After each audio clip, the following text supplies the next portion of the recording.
ओम शांति। 25 फरवरी 2023।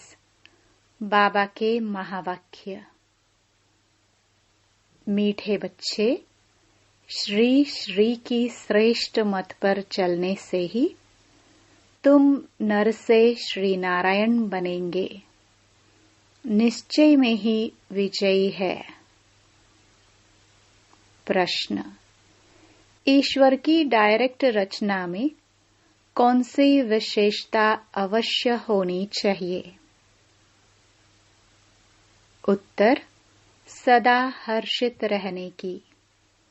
ईश्वर की रचना के मुख से सदैव ज्ञान रतन निकलते रहें। चलन बड़ी रॉयल चाहिए। बाप का नाम बदनाम करने वाली चलन न हो। रोना, लड़ना, झगड़ना, उल्टा सुल्टा खाना, यह ईश्वरीय संतान के लक्षण नहीं। ईश्वर की संतान कहलाने वाले अगर रोते हैं, कोई अकर्तव्य करते हैं, तो बाप की इज्जत गवाते हैं। इसलिए बच्चों को बहुत बहुत संभाल करनी है। सदा ईश्वरीय नशे में हर्षित मुख रहना है। ओम शांति। बच्चों का मुखड़ा देखना पड़ता है। यह कोई साधु संत नहीं, बाप दादा और बच्चे हैं। इसको कहा जाता है ईश्वरीय कुटुंब परिवार। ईश्वर यानी परम पिता, जिनका बच्चा है यह ब्रह्मा। फिर तुम हो ब्रह्मा कुमार कुमारियां। वह है वर्ल्ड का फादर। यूं सारी दुनिया के 3 फादर तो होते ही हैं। एक निराकार बाप, दूसरा प्रजापिता ब्रह्मा, तीसरा फिर लौकिक बाप। परंतु यह किसी को भी पता नहीं है। चित्र आदि भी बनाते हैं, लेकिन जानते नहीं कि यह कब आए थे। शिव का भी चित्र है, ब्रह्मा विष्णु शंकर का भी चित्र है। परंतु वह क्या पाठ बजाते हैं, उन्हों का नाम क्यों गाया जाता है, यह कोई भी नहीं जानते। भल बहुत पढ़े हुए हैं, लाखों की संख्या लेक्चर सुनने जाती है, परंतु तुम बच्चों के आगे जैसे कुछ भी नहीं जानते। बिल्कुल ही तुच्छ बुद्धि हैं। बाबा आकर तुमको स्वच्छ बुद्धि बनाते हैं। तुम सब कुछ जानते हो। ऊंच ते ऊंच बाप है। अब नई रचना रच रहे हैं। नई दुनिया में नई रचना चाहिए ना। गांधी जी भी कहते थे, नई दुनिया नया राज्य चाहिए। भारत ही है जिसमें एक राज्य सतयुग में होता है। सिर्फ सूर्यवंशी लक्ष्मी नारायण का राज्य होता है, फिर चंद्रवंशी का राज्य होता है, तो सूर्यवंशी प्राय लोप हो जाता है। फिर कहा जाता है चंद्रवंशी राज्य। हाँ, वह जानते हैं कि लक्ष्मी नारायण हो करके गए हैं, परंतु कहलाएगा राम सीता का राज्य। तो ब्रह्मा कोई क्रिएटर नहीं है, रचयिता एक बाप है। शिव बाबा रचता आते हैं, आकर बतलाते हैं कि मैं कैसे नई रचना रच रहा हूँ। ब्रह्मा द्वारा तुम ब्राह्मणों को रच रहा हूँ, तो बाप से जरूर वर्षा मिलना चाहिए। यह थोड़ी सी बात भी कोई समझ जाए तो 21 जन्मों के लिए अहो सौभाग्य। कभी भी दुखी व विधवा नहीं होंगे। यह किसकी बुद्धि में पूरा नशा ही नहीं है बहुत सहज। गीत तकदीर जगाकर आई हूँ। ओम शांति। तुम आते हो इस पाठशाला में। किसकी पाठशाला है? श्रीमद् भागवत की पाठशाला। फिर उनका नाम गीता रख दिया है। श्रीमद् श्रेष्ठ ते श्रेष्ठ परमात्मा की है। वह अपने बच्चों को श्रेष्ठ मत दे रहे हैं। आगे तो तुम रावण की आसुरी मत पर चलते आए हो। अब ईश्वर बाप की मत मिलती है। मैं सिर्फ तुम्हारा बाप नहीं हूँ, तुम्हारा बाप भी हूँ, टीचर भी हूँ, सतगुरु भी हूँ। जो हमारे बनते हैं कहते हैं शिव बाबा ब्रह्मा मुख द्वारा हम आपके बन गए। प्रतिज्ञा करते हैं मैं आपकी हूँ, आपकी ही रहूंगी। बाबा भी कहते हैं तुम हमारे हो, अब मेरी मत पर चलना। श्रीमत पर चलने से तुम सो श्रेष्ठ लक्ष्मी नारायण बन जाएंगे। गारंटी है। कल्प पहले भी तुमको नर से नारायण, नारी से लक्ष्मी बनाया था। ऐसा कोई मनुष्य कह ना सके। किसको कहने आएगा नहीं। यह बाप ही कहते हैं मेरे बच्चे, मैं तुमको राजयोग सिखलाकर फिर से स्वर्ग का मालिक बनाता हूँ। सतयुग है अल्लाह की दुनिया। भगवती भगवान को अल्लाह कहेंगे। इस समय सब उल्टे लटके हुए हैं। चील आकर टूंगा लगाती है ना। यहाँ भी माया टूंगा लगा देती है। दुखी होते रहते हैं।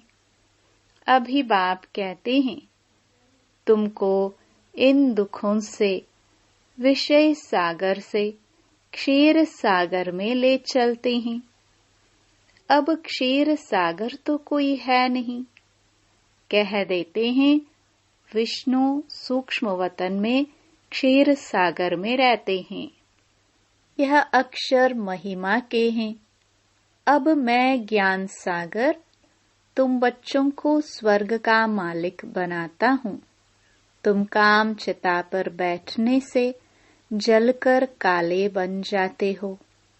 मैं आकर तुम पर ज्ञान वर्षा करता हूँ, जिससे तुम गोरे बन जाते हो। शास्त्रों में यह अक्षर हैं। सागर राजा के बच्चे जल मरे थे। बातें तो बहुत बना दी हैं। अभी बाप कहते हैं यह सब बातें बुद्धि से निकालो। अब मेरी सुनो। संशय बुद्धि विनश्यन्ति। अब मुझ पर निश्चय रखो तो निश्चय बुद्धि विजयंती। विजय माला के दाने बन जाएंगे। माला का राज भी समझाया है। जो अच्छी सर्विस करते हैं उनकी विजय माला बनती है।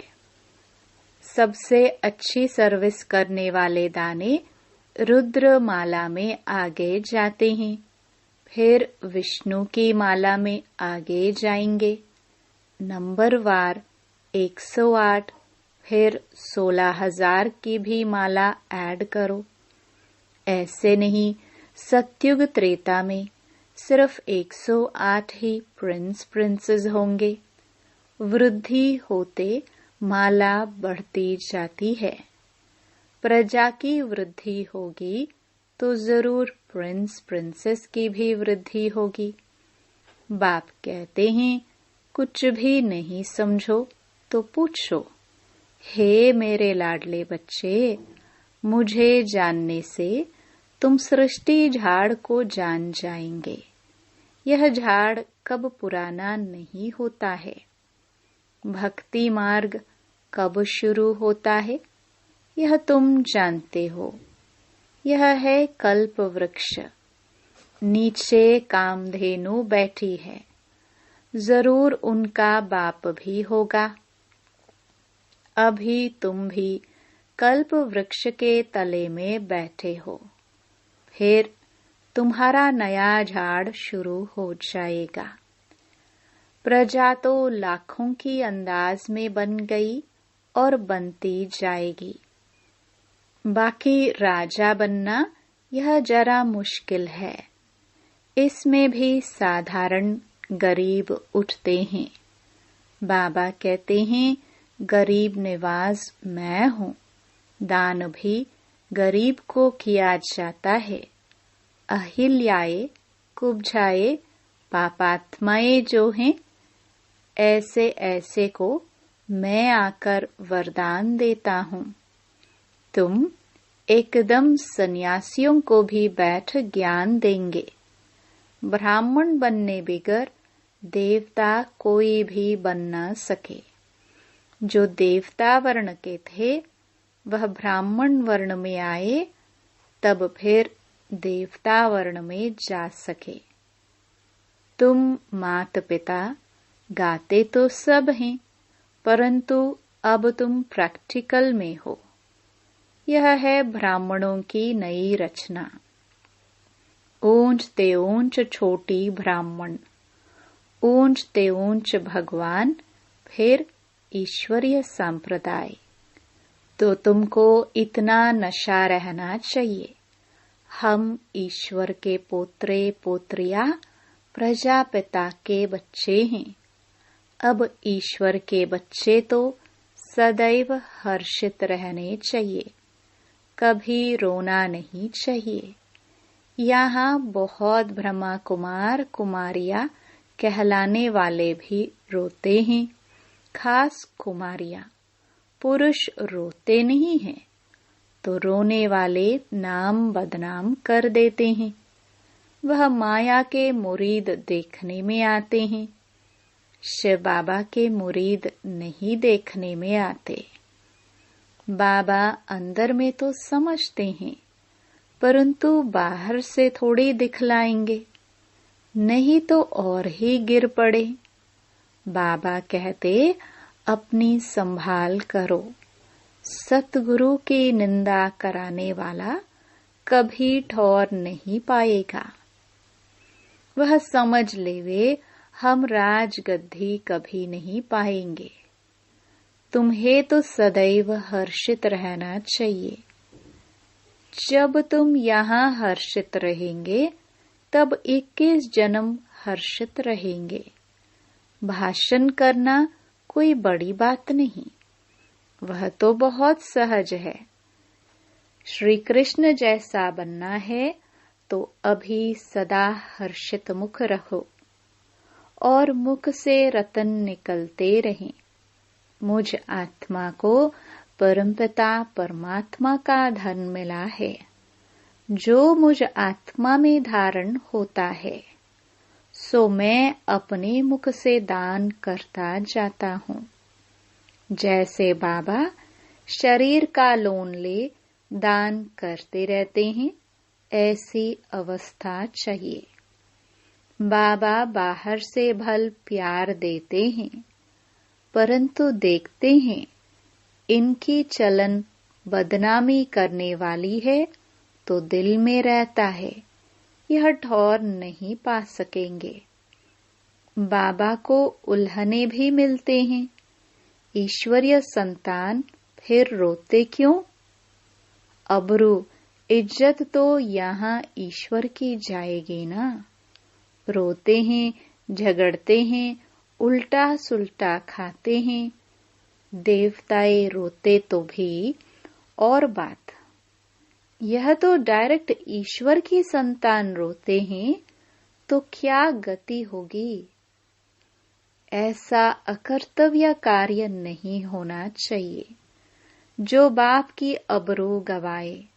हर बात में संभाल चाहिए। तुमको ईश्वर पढ़ाते हैं। इस समय तो जितने मनुष्य उतनी मतें हैं।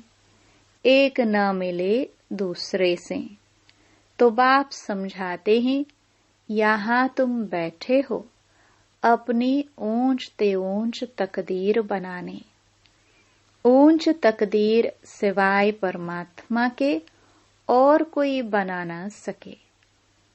सतयुगी सृष्टि के आदि में हैं लक्ष्मी नारायण। वह तो भगवान ही रचते हैं। उसने लक्ष्मी नारायण को राज्य कैसे दिया, यथा राजा रानी तथा प्रजा कैसे हुई, यह कोई नहीं जानते। बाबा समझाते हैं, कल्प के संगम युग पर ही मैं आकर लक्ष्मी नारायण का राज्य स्थापन करता हूँ। बाप कहते हैं, तुमको राज तिलक दे रहा हूँ। मैं स्वर्ग का रचयिता तुमको राज तिलक नहीं दूंगा तो कौन देगा। कहते हैं ना, तुलसीदास चंदन घिसे। यह बात यहाँ की है। वास्तव में राम शिव बाबा है। चंदन घिसने की बात नहीं है। अंदर बुद्धि से बाप को और वर्षे को याद करो। मायापुरी को भूलो। इनमें अथाह दुख है। यह कब्रिस्तान है। मीठे बाबा और मीठे सुखधाम को याद करो। यह दुनिया तो खत्म होनी है। विदेशों में तो बॉम्ब्स आदि गिराएंगे तो सब मकान गिर जाएंगे। सबको मरना है। कीचड़ पट्टी खलास होनी है। देवताए कीचड़ पट्टी में नहीं रहते हैं। लक्ष्मी का आह्वान करते हैं तो सफाई आदि करते हैं ना। अब लक्ष्मी नारायण आएंगे तो सारी सृष्टि साफ हो जाएगी और सब खंड खत्म हो जाएंगे। फिर देवताए आएंगे। वह आकर अपने महल बनाएंगे। बॉम्बे इतनी थी नहीं, गावड़ा था। अब देखो क्या बन गया है। तो फिर ऐसा होगा और खंड नहीं रहेंगे। सतयुग में खारे पानी पर गांव नहीं होते हैं, मीठी नदियों पर होते हैं। फिर धीरे धीरे वृद्धि को पाते हैं। मद्रास आदि होते नहीं। वृंदावन गोकुल आदि नदियों पर रहते हैं। वैकुंठ के महल वहां दिखाते हैं। तुम जानते हो, हम यहाँ आए हैं नर से नारायण बनने। सिर्फ मनुष्य से देवता भी नहीं कहो। देवताओं की तो राजधानी है ना। हम आए हैं राज्य लेने। इसको कहा ही जाता है राजयोग। यह कोई प्रजा योग नहीं है। हम पुरुषार्थ करके बाप से सूर्यवंशी राज्य लेंगे। बच्चों से रोज पूछना चाहिए कि कोई भूल चूक तो नहीं की, किसको दुख तो नहीं दिया, डिससर्विस तो नहीं की, थोड़ी सर्विस में थक नहीं जाना चाहिए। पूछना चाहिए, सारा दिन क्या किया। झूठ बोलेंगे तो गिर पड़ेंगे। शिव बाबा से कुछ छिप न सके, ऐसा मत समझना। कौन देखता है। शिव बाबा तो झट जान जाएगा। मुफ्त अपनी सत्यानाश करेंगे। सच बताना चाहिए, तब ही सतयुग में नाच करते रहेंगे। सच तो बिठो नच, खुशी में बहुत हर्षित मुख रहना चाहिए। देखो, स्त्री पुरुष हैं, एक के सौभाग्य में स्वर्ग की बादशाही हो, दूसरे के भाग्य में नहीं भी हो सकती हैं। कोई का सौभाग्य है जो दोनों हथियाला बांधते, हम ज्ञान छता पर बैठ इकट्ठे जाएंगे। तुम बच्चे जगदम्बा माँ की बायोग्राफी को जानते हो और कोई 84 जन्म मानेंगे नहीं। उनको भुजाएं बहुत दे दी हैं तो मनुष्य समझेंगे यह तो देवता हैं, जन्म मरण रहित हैं। अरे, चित्र तो मनुष्यों का है ना, इतनी बाहें तो होती नहीं। विष्णु को भी 4 भुजाएं दिखाते हैं प्रवृत्ति को सिद्ध करने के लिए।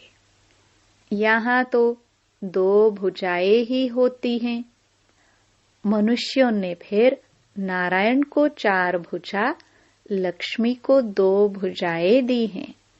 कहाँ फिर लक्ष्मी को 4 भुजाएं दी हैं?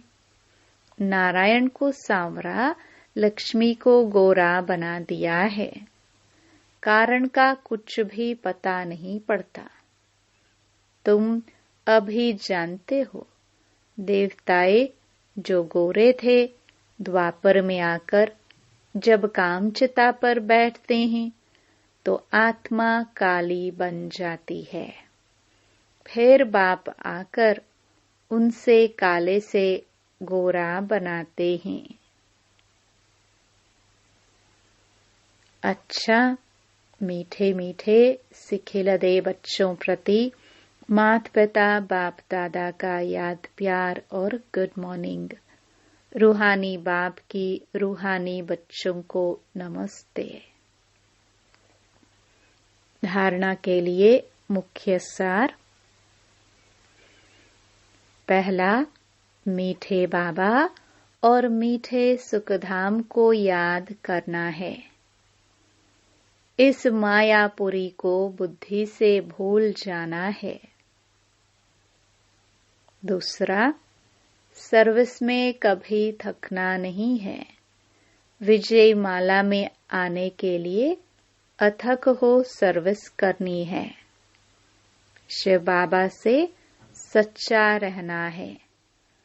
कोई भूल चूक नहीं करनी है। किसी को दुख नहीं देना है। वरदान, एक के पाठ द्वारा निराकार आकार को साकार में अनुभव करने वाले वरदानी मूर्त भव।